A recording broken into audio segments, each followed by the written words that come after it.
Meteorologist Matthew East here with you. This is the Friday edition of your Carolina weather video for this 20th day of November. Of course, we're coming up on Thanksgiving next week. A lot of folks with some travel plans around the region, and a lot of folks wondering what the pattern holds for December. I'm going to get into that as this video unfolds. Let's start off with what's going on this morning.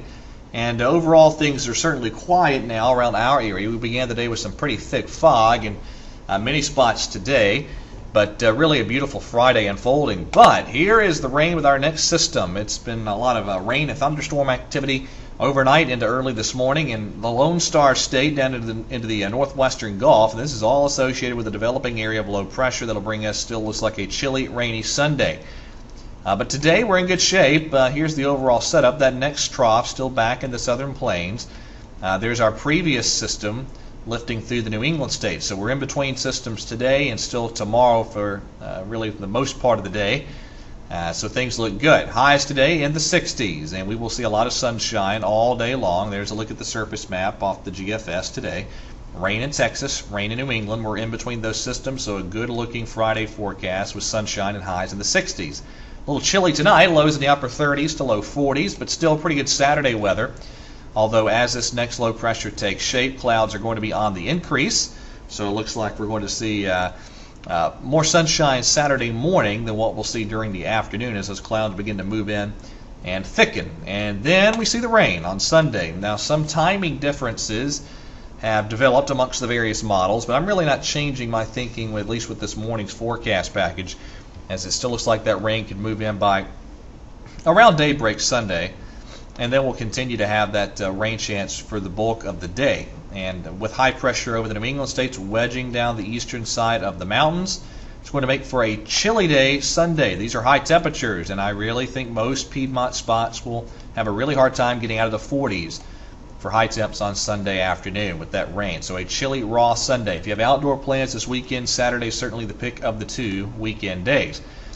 All right, here we go. Thanksgiving week, Monday, cloud cover lingering but clearing with time. Looks pretty quiet.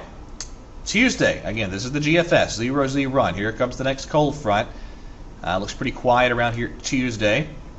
Wednesday also looks pretty quiet. I think the bigger push of cold air probably holds off until Thanksgiving, and especially next Friday. Here's a look at Thanksgiving, 1 in the afternoon. That colder air moving in, but with the downsloping flow, probably won't be too cold on Thanksgiving.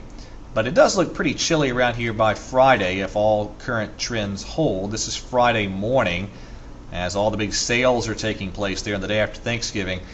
Looks like it could be a chilly start to the day, certainly, and cool overall. Looks like we're beginning that step down into a colder pattern.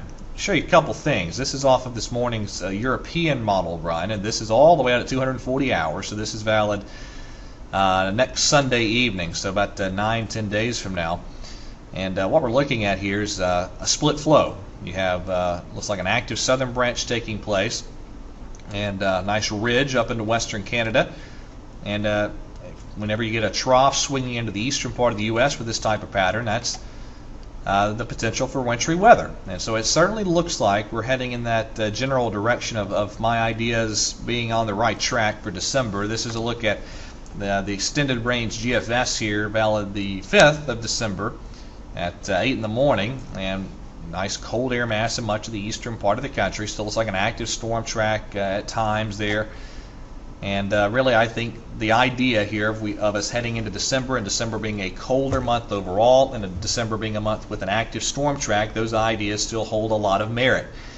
And now I do think as December unfolds, we're going to have to watch for ice potential, as it looks like we're going to continue to want to see high pressures want to try to get into that wedging position like they have been for the past couple of months. You combine that with the cold air around the active storm track, and you have to watch very carefully for ice storms in the month of December in the Carolinas. And one more thing, this is an update on the ENSO cycle, or the El Nino cycle, and here we are, the October observation. El Nino strengthening out in the Pacific Ocean, but a lot of the modeling still shows this topping off within the next month or two and then gradually weakening into spring. And so I really have no overall changes thus far in my winter forecast idea. It looks like a colder than average winter overall, and I think above average chances of wintry precip. Check that winter forecast video that I put out back before Halloween. I still really at this point have no changes to that.